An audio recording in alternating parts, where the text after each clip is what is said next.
صباح الورد يا حبايب قلبي، عاملين ايه؟ يلا بينا نبتدي على طول. اللهم اني وكلتك امري فكن لي خير وكيل، ودبر لي امري فاني لا احسن التدبير. ازاي ندمس الفول بكل تركاته؟ يلا بينا، بسم الله الرحمن الرحيم. اول حاجه هتغسلي كميه الفول معانا نص كيلو، تغسليهم كويس قوي، تنقعيهم طول الليل. تقومي الصبح لو لقيتيهم شارب ميته بتزوديه ميه. كميه الميه يا جماعه هي التلتين، وكميه الفول هي التلت، يعني دايما الميه مغطيه بزياده قوي. هتسيبيه كده، وبعد كده هتضيفي عليه. ازاي ندملك الفول ويبقى مدملك من غير ما تضيف معلقه النشا اللي كل الناس بتضيفها؟ احنا مش هنضيف نشا، هنحط معلقتين من الفول المدشش. ولو مش عندك فول مدشش، بس الفول المدشش هو الاحسن طبعا، هتحطي معلقتين من العدس الاصفر لو انت زي حالتي كده ما عندكيش فول مدشش، وتقلبيهم كويس. التركيه اللي بعد كده هتولعي عليه جدا، اول ما يتكتك معاكي تروحي كمراه بقطعه من الفويل ومغطيه الغطا بتاعه، لان البخار اللي هيطلع منه ده يا جماعه هو اهم حاجه في التسويه، عشان يطلع معاكي زبده زبده زبده.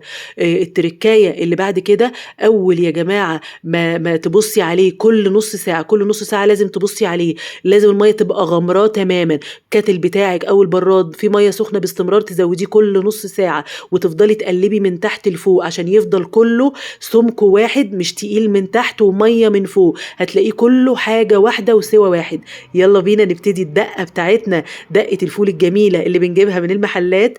أول حاجة كوباية من المية، ربع كوباية من الخل، معلقتين من هريسة الشطة، وفصين 3 توم مفرومين كويس قوي. وطبعا توابلنا الأساسية في الفول يا جماعة هي الملح، كمون، كزبرة ناشفة، شوية شطة على حسب الحاجة، وبابريكا عشان اللون، وطبعا الملح. وطبعا حطي عصرة ليمونة، ممكن تستبدلي الليمون وتزودي خل، لكن الليمون طبعا مفيش غنى عنه. هتضيفي الليمون وتقلبي دقتك، وكده تبقى دقتك خلصانة وتمام التمام. تقدري تحتفظي بيها في ازازة كده طول رمضان، لو عايزة تضعفي الكمية تحطي بيها على الفول، توضبي بيها على طول الفول على السحور.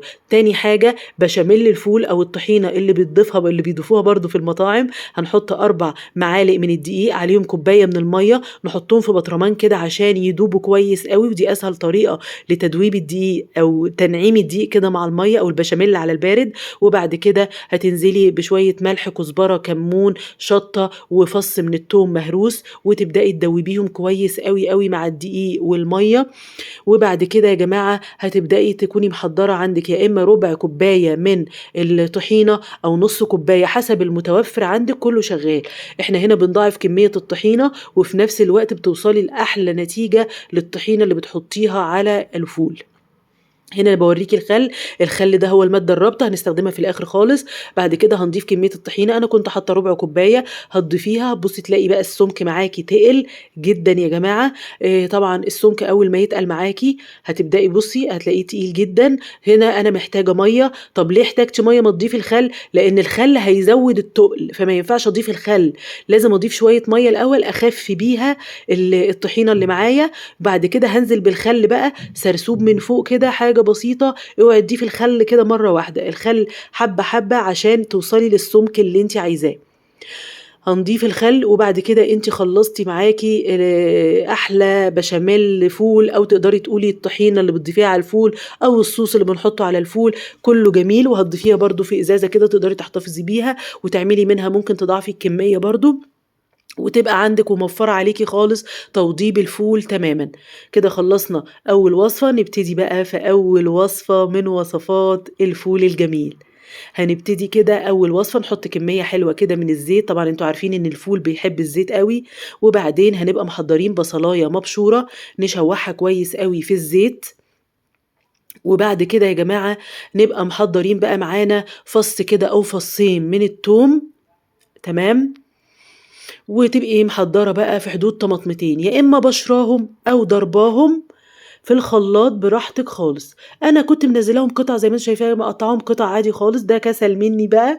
لكن على فكرة هي طريقة برضو سهلة، لو انت كسلانة زي كده هتحطيهم برضو، وفي الآخر هم هيتسبكوا على النار وهتقدري تهرسيهم بمنتهى السهولة. لكن طبعا لو هتضربيهم في الخلاط هيبقى أحلى وأسهل، أو تبشريهم برضو هيبقى أحلى وأسهل. شوحناها، وهننزل بمعلقة من الطماطم أو صوص الطماطم اللي هو الجاهز. وبعدين هنسيبهم يتسبكوا. لو احتاجوا شوية من المَيّة ممكن تضيفي، لو لقيتِ الصلصة بتاعتِك نشفت. أنا هنا ضِفت فص يعني قطعة كده من الفلفل الحامي عشان كده إيه، تخلّي spicy كده، لو مش حاباها براحتِك. هنبدأ كده، هي اتسبكت أوي، فهنبدأ نهرسه كويس أوي، لإن إحنا عايزين الصوص بتاعنا يبقى ناعم علشان يعني يضبط مع الفول يعني، إحنا مش محتاجينه تبقى فيه كُتل من الطماطم. هننزل طبعًا بتوابلنا، ملح وكمون وكزبرة ناشفة وخلاص كده، وشوية شطة لو حبيتِ، لكن إحنا حاطين قرن فلفل حامي.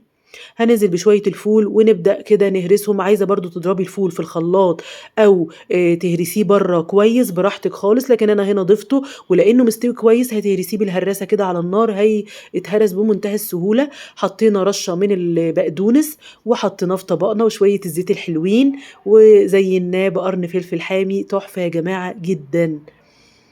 ممكن تضيفي بقى زيت حار براحتِك خالص. هنا بقى طبعًا الأولاني ده كان فول بالصلصة، ده الفول بالتوم.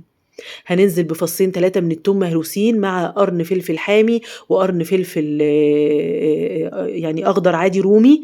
نبدأ نضربهم كده في الكبة بتاعتنا، معاهم عصرة نُص ليمونة. وبعدين تضيفي توابلِك الأساسية من الفول، ملح وكمون وكزبرة. ويا ريت ما تزوديش أوي في الكمون، لإن الكمون يا جماعة ساعات بيطغى على طعم الفول وبيبوظه، خليكِ حريصة أوي وأنتِ بتضيفي الكمون، عشان فعلًا بيبوظ الفول لمّا بيزيد عن حدُّه.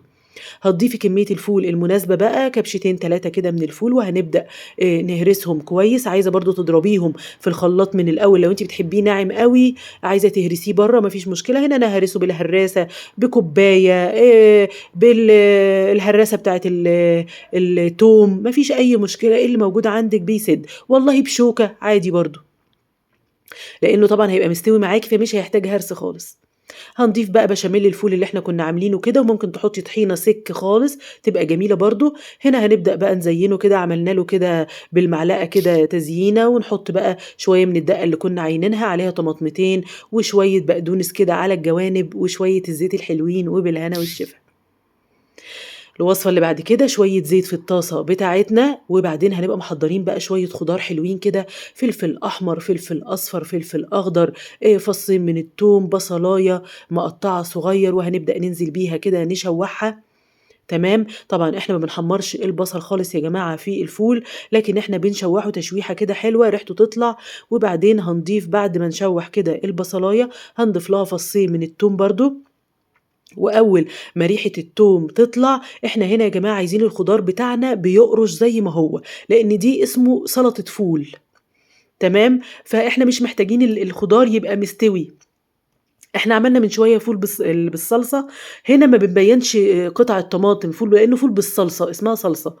لكن ده لأ، ده فول زي سلطة الفول كده. حطينا هنا فص التوم، أول ما ريحته تطلع، هننزل بقى بكمية الخضار بتاعتنا كلّها. كمية الخضار بتاعتنا كلّها، شوية الطماطم واحدتين من الطماطم، فلفل أصفر، فلفل أحمر، فلفل أخضر، ونشوّحهم تمام، يا دوبك بس يشمّوا ريحة البصل كده. وبعدين هننزل بالفول بتاعنا، حابة تهرسيه هرس جامد، حابة تهرسيه نُص هرسة زيي كده، ما فيش مشكلة. هننزل بشوية من الطحينة، وممكن تضيفي طحينة سِكّة عادي برضه براحتك. هنبدأ نقلّب، وحطينا طبعًا توابلنا، ملح وكمون وكزبرة ناشفة، وممكن تضيفي شطة براحتك. بس حطينا كده خلص، حطيناه في طبقنا، عليه شوية الزيت الحلوين. ممكن بقى تزينيه كده بشوية من الطحينة كده على الوش كده تدّي شكل، وممكن تحطي زي حالاتي كده شوية بقدونس أو كزبرة خضرا على الوش، وبالهنا والشفا. تحفة يا جماعة جدًا. هنخش في الوصفة اللي بعد كده، ده طبعًا الفول التقليدي اللي بنجيبه من عند في المطاعم يعني. بنجيبه كده من الراجل يحطه لنا في طبق كده حَبّ زي ما هو. ناس كتير يا جماعة بتحب طريقة الفول دي، الفول هو زي ما هو كده صحيح من غير ما يتهرس خالص. حطيتِ توابلِك ملح وكمون وكزبرة ناشفة، وبعدين هتنزلي بمعلقة من الدقة بتاعتِك، وكمان معلقة من الطحينة اللي إحنا كنا عاملينها أو بشاميل الفول، وكده وشوية من الزيت، والفول بتاعِك كده يا جماعة خلص بمنتهى السهولة. في ناس دي طريقتها على طول في توضيب الفول، وما بتعرفش تاكله غير كده، بالهنا والشفا. دي الطريقة التقليدية اللي إحنا كلنا عارفينها. تمام. وبنحب نجيبها جدًا من المطاعم.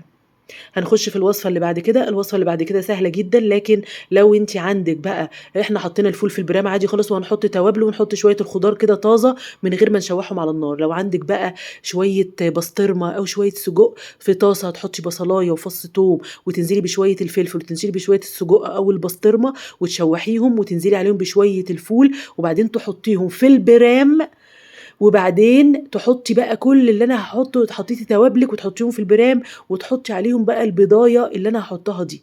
لكن أنا ما كانش عندي لا بسطرمة ولا سجق فعملته بالطريقة دي، لكن برضه الطريقة بأمانة ولمّا بيتعمل بالسجق أو البسطرمة بيبقى تحفة يا جماعة. هتنزلي بالبضاية كده على وش البرام عليها ملحها وفلفلها وتدخليها الفرن لمدة 15 دقيقة، تمام، وبعدين هتطلع معاكِ بالمنظر ده.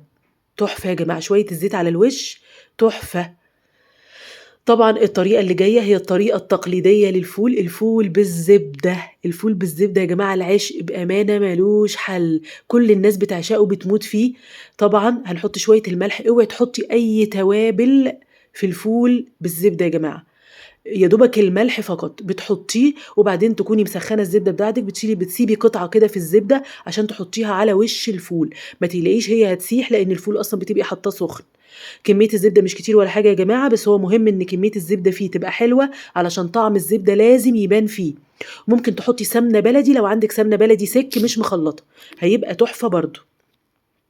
لو وصلتِ معايا لغاية هنا باتمنى الفيديو يكون عجبِك، يا ريت تعملي لي لايك، ويا ريت تشرفيني في القناة بتاعتي باشتراك كده جميل.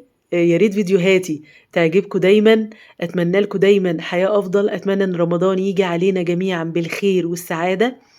لو أي حد ليه عليه أي comment يا ريت يكلمني في الكومنتات.